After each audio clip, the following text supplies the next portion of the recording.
Greetings, my peeps. My name is John, and I'm a Druid in the Reformed Druids of North America. And this video is the YouTube Pagan Challenge for week 10 regarding how you interpret or use the phases of the moon. And I will dive right in. Actually, get your tea while I go through my quick disclaimer. Although I'm a Druid, I do not speak for all Druids. And although I'm affiliated with the Reformed Druids of North America, I do not speak on behalf of the RDNA, or any other Reformed Druids for that matter. Everything I say are my own opinions, and can be shared by others, and everyone is welcome to have their own opinion about it. So anyway, let's start out with my first words. My first words as a child, learning to speak, were half moon. And that is something that my grandmother would always remind me of when it was a half moon. And so the waning and waxing gibbous moons always had a little bit of importance or significance to me.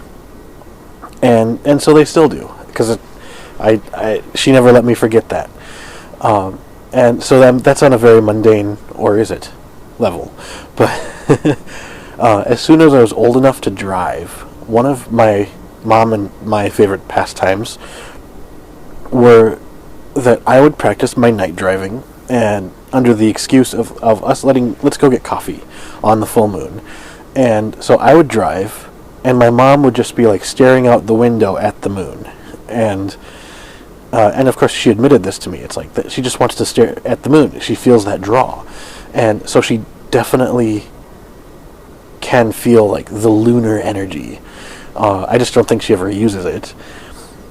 But anyway, aside from the mundane aspects of that, I mean, that was something that we did for the rest of my time in high school, was I'll drive and you can stare at the moon. And so, and of course, whenever I was the passenger, or of course I'd be watching the moon while I'm driving too.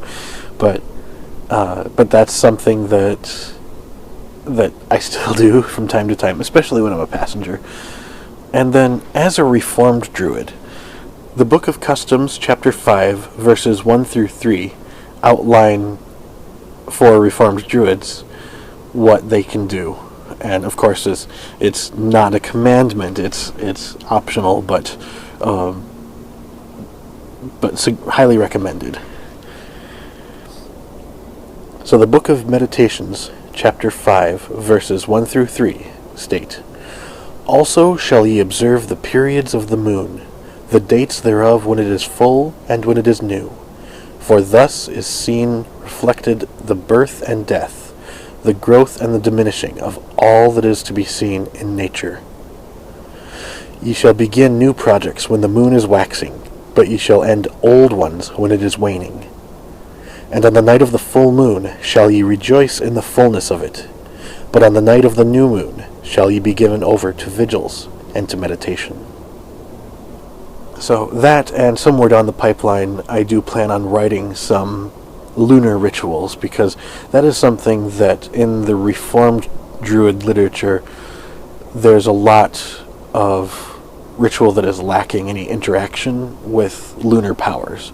So it's just kind of out there as recommendations that you go and do the stuff, but it doesn't really say what to do. And plus, I mean, that's really, when it comes down to each their own.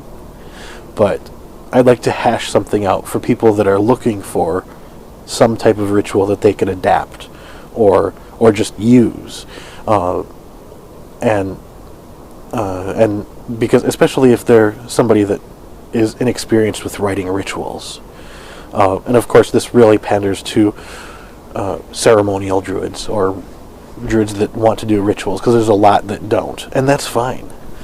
I'm also in the process of writing an initiation ritual for the Order of the Mistletoe. What little is known of the ancient druids is that rituals for collecting mistletoe were apparently carried out on the 6th day after the new moon.